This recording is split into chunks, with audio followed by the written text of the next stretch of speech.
Bismillahirrahmanirrahim. Assalamualaikum warahmatullahi wabarakatuh. Anak-anakku kelas 12 yang Bapak banggakan, hari ini kita akan melanjutkan pembelajaran akidah akhlak. Setelah minggu kemarin kita membahas dua Asmaul Husna, hari ini kita akan membahas Asmaul Husna yang ketiga, yaitu Al-Malik. Apa itu Al-Malik? Al-Malik merupakan nama ke-18 dari 99 Asmaul Husna.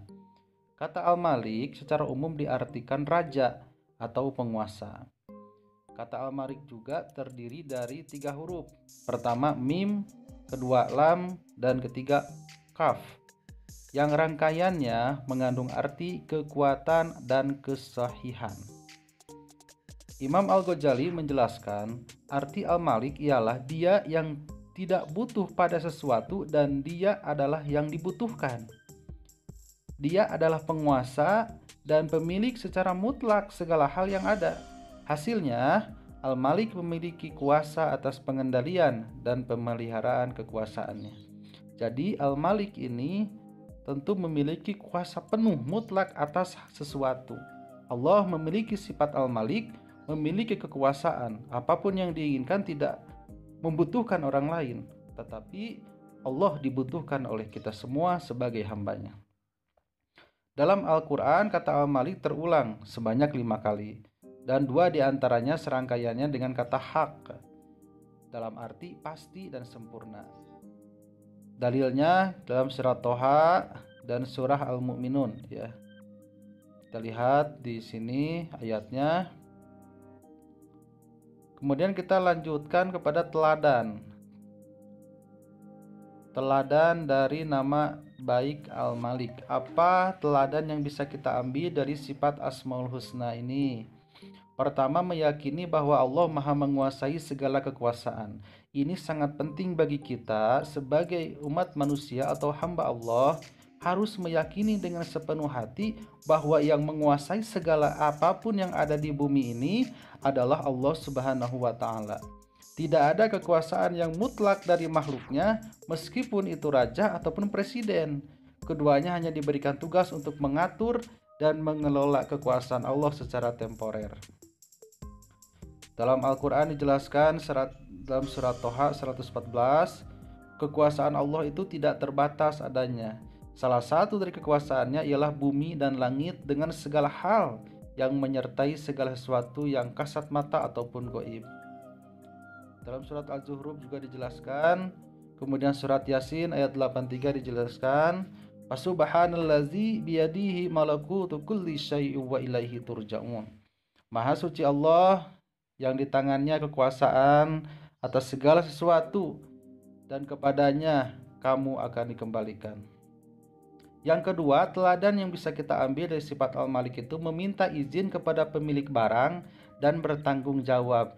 Nah, ini dalam kehidupan sehari-hari harus kita praktekkan.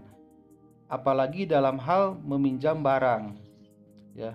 Keyakinan bahwa Allah merupakan pemilik dan penguasa hanya suatu yang membuat kita sebagai hambanya harus memikirkan tindakan yang akan dilakukan. Kita hidup di bumi miliknya, milik Allah. Itulah alasan kita untuk tak patut sewenang-wenang terhadap buminya. Kita harus meminta izin kepadanya dalam segala hal, segala tindakan kita.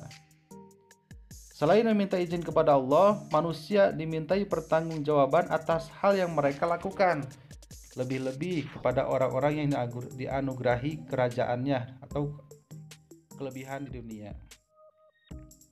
Raja atau penerima amanat di dunia pun dituntut untuk mengatur dan mengendalikan kehidupan di dunia dengan sebaik-baiknya. Imam Al-Ghazali menjelaskan bahwa raja yang hakiki yaitu yang pertama, kerajaannya berupa kolbu dan wadahnya kolbunya. Yang kedua, bala tentaranya adalah syahwat, amarah, dan nafsunya. Dan yang ketiga, rakyatnya adalah lidah, mata, tangan, dan seluruh anggota badannya. Imam Al-Ghazali menjelaskan dalam diri kita memang harus dipertanggungjawabkan. Apa yang ada dalam diri kita itu semua adalah titipan dari Allah Subhanahu wa Ta'ala. Maka nanti akan dimintai pertanggungjawaban. Kemudian orang-orang Arab berpesan, Jika kerajaan atau kekuasaan Anda mendorong untuk melakukan penganiayaan, maka ketika itu ingatlah kekuasaan Allah terhadap diri Anda.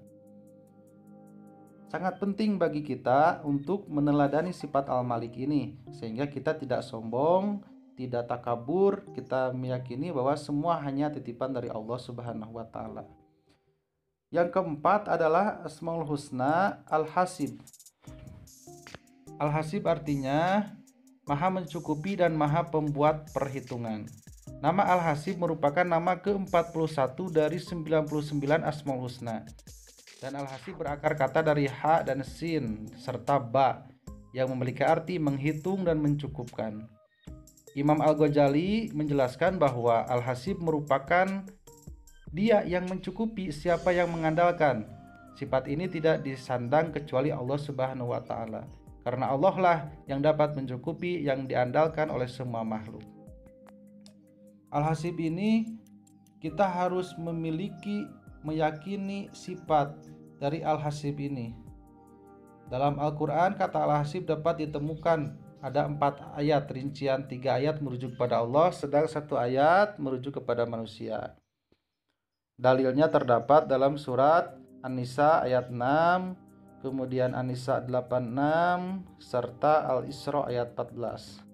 Yang artinya, bacalah kitabmu, cukuplah dirimu sendiri pada waktu itu sebagai penghisab terhadapmu.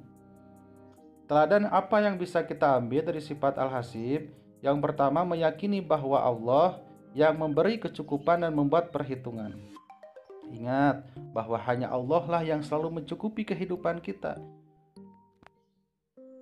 Bisa saja menurut kita itu hidup kita itu tidak mencukupi, tidak cukup, serba kekurangan, tapi Allah yang lebih tahu bahwa hidup kita itu dicukupkan.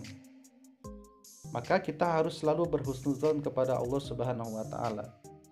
Dalam Al-Quran dijelaskan An-Nisa ayat 6, dan cukuplah Allah sebagai pengawas, pembuat perhitungan. Selain itu kita harus mempercayai bahwa Allah melakukan perhitungan amal baik dan buruk secara teliti dan cepat karena Allah hanya membuat perhitungan. Hati-hati, setiap kita akan diawasi oleh Allah Subhanahu wa Ta'ala, dan akan diawasi setiap tugas-tugas apapun yang kita lakukan. Allah nanti akan menghitung perbuatan mana yang lebih banyak, perbuatan baik atau buruk. Yang kedua, teladan yang bisa kita ambil dari sifat Al-Hasib yaitu mengevaluasi diri secara konsisten. Kalau bahasa Arabnya itu bermuhasabah diri. Seorang yang mengimani Al-Hasib akan menjadikan Allah sebagai satu-satunya tujuan. Jikalau hal ini berat dilakukan, maka paling tidak seorang tersebut dapat merasakan berkecukupan dengan apa yang Allah anugerahkan kepadanya. Untuk menjadikan Allah sebagai tujuan hidup, maka kita dapat melewati beberapa syarat. Yang pertama, mengevaluasi diri secara konsisten. Yang kedua, mencari hakikat manusia dalam kehidupan. Siapa kita, mau kemana kita, dan tujuan kita kemana. Siapa kita? Kita adalah hamba. Apa tugas kita? Hanya beribadah kepada Allah, dan tujuan kita adalah mengharap ridho Allah Subhanahu wa Ta'ala. Dalam surat Al-Fajr ayat 28-30, kembalilah pada Tuhanmu dengan hati dan diridhoinya, maka masuklah ke dalam golongan hamba-hambaku dan masuklah ke dalam surgaku. Anak-anakku yang Bapak banggakan, dari kedua Asmaul Husna ini silakan kalian amati, kemudian pahami. Mudah-mudahan kalian bisa mengamalkan teladan-teladan yang ada pada sifat Al-Malik dan Al-Hasib. Terima kasih. Assalamualaikum.